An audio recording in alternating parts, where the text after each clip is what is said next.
नमस्कार दोस्तों, स्वागत है आपका हमारे YouTube चैनल मेरी डॉक एंड मूवी टेक में।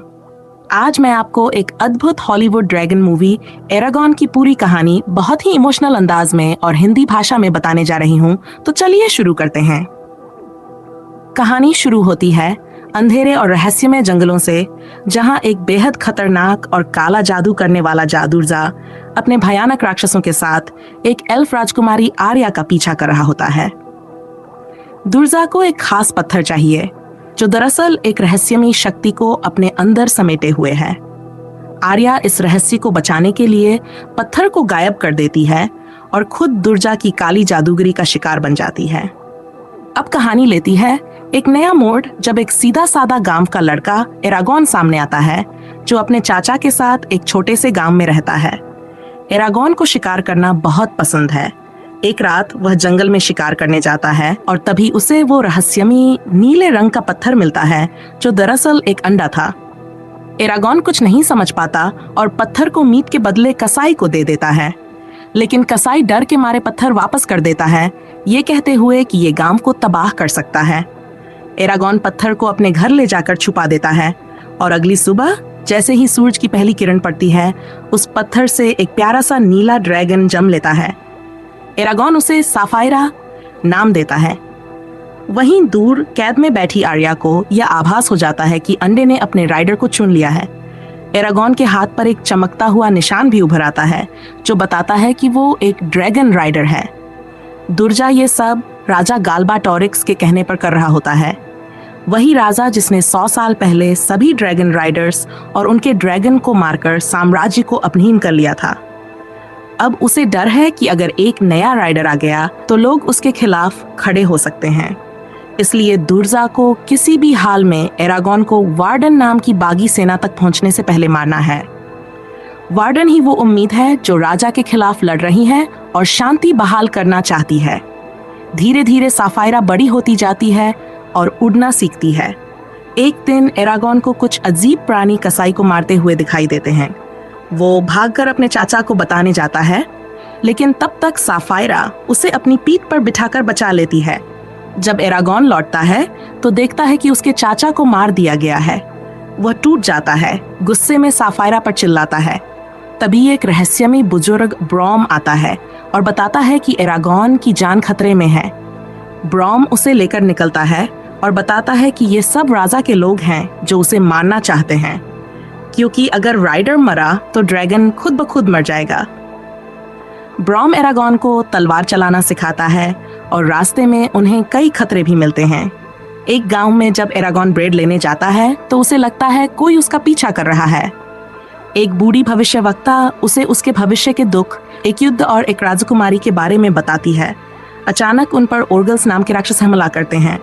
एरागॉन पहली बार जादू का इस्तेमाल करता है और एक जोरदार विस्फोट से मार गिराता है, खुद भी बेहोश हो जाता है। ब्रॉम उसे बताता है कि जादू हर राइडर में होता है, लेकिन इसका इस्तेमाल सोच समझकर करना होता है। वो उसे जादू के मंत्र भी सिखाता है और ड्रैगन की सवारी भी। एक दिन उड़ान के दौरान ब्रॉम पर हमला होता है और साफायरा घायल हो जाती है।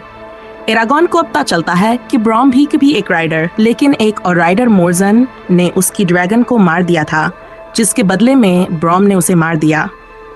अब दुर्जा एरागॉन के सपनों में आर्या की छवि भेजता है और उसे बहलाकर किले में बुलाता है। एरागॉन ब्रॉम की बात नहीं मानता और अकेले ही निकल पड़ता है आर्या को बचाने, लेकिन जैसे ही वह पहुंचता है दुर्जा भी सामने आ जाता है। एरागॉन उस पर जादू करता है, लेकिन वो जादू कमजोर होता है और दुर्जा उसे मारने ही वाला होता है कि ब्रॉम आकर उसे बचा लेता है। एरागॉन एक तीर दुर्जा के माथे पर मारता है, जिससे दुर्जा गायब हो जाता है और आर्या की जादुई कैद टूट जाती है। एरागॉन ब्रॉम, आर्या और खुद को सोल्जर से बचाने की कोशिश करता है, लेकिन वो व्यक्ति जो गांव में उसका पीछा कर रहा था, मर्टाग, वो आकर उन्हें बचा लेता है। साफायरा उन्हें सबको लेकर उड़ती है, लेकिन ब्रॉम की हालत बहुत नाजुक हो जाती है। मरने से पहले वो एरागॉन को राइडर्स की एक खास तलवार देता है और साफायरा उसे आखिरी बार उड़ान पर ले जाती है। ब्रॉम की कब्र को साफायरा अपनी शक्ति से एक खूबसूरत क्रिस्टल में बदल देती है। आर्या की तबीयत दुर्जा के जहर से बिगड़ती जा रही होती है, लेकिन मर्टाग उन्हें वार्डन तक ले जाता है। वहां एरागॉन को असली जंग की तैयारी करनी होती है। राजा दुर्जा को एक विशाल सेना तैयार करने का आदेश देता है। एरागॉन को बताया जाता है कि दुर्जा को सिर्फ तभी मारा जा सकता है जब उसकी छाती में तलवार आर पार हो जाए। उधर साफायरा पहली बार अपने मुंह से आग निकालती है और वो पूरी सेना को आग के हवाले कर देती है। युद्ध शुरू होता है। आसमान में एरागॉन और दुर्जा की लड़ाई और धरती पर वार्डन और राजा की सेना की। दुर्जा अपनी काली शक्ति से एक भयानक ड्रैगन राक्षस बनाकर एरागॉन पर छोड़ देता है। लड़ते लड़ते साफायरा घायल हो जाती है। एरागॉन अपने आखिरी साहस के साथ दुर्जा पर छलांग लगाकर उसकी छाती में तलवार घुसेड़ देता है। दुर्जा मर जाता है, लेकिन एरागॉन गिर रहा होता है। तभी साफायरा उसे बचा लेती है। एरागॉन बेहोश हो जाता है और जब होश में आता है तो मर्डाक से साफायरा के बारे में पूछता है। मर्डाक कुछ नहीं कहता, लेकिन तभी साफायरा वापस आती है और एरागॉन उसे गले से लगा लेता है। अब आर्या अपने देश एलिसमेरा लौटने की तैयारी करती है। वह एरागॉन से कहती है कि उसे अपने लोगों को राजा के बारे में सतर्क करना होगा और एरागॉन को वार्डन के साथ रहकर अगली जंग की तैयारी करनी होगी। आर्या वादा करती है कि वह फिर मिलेगी।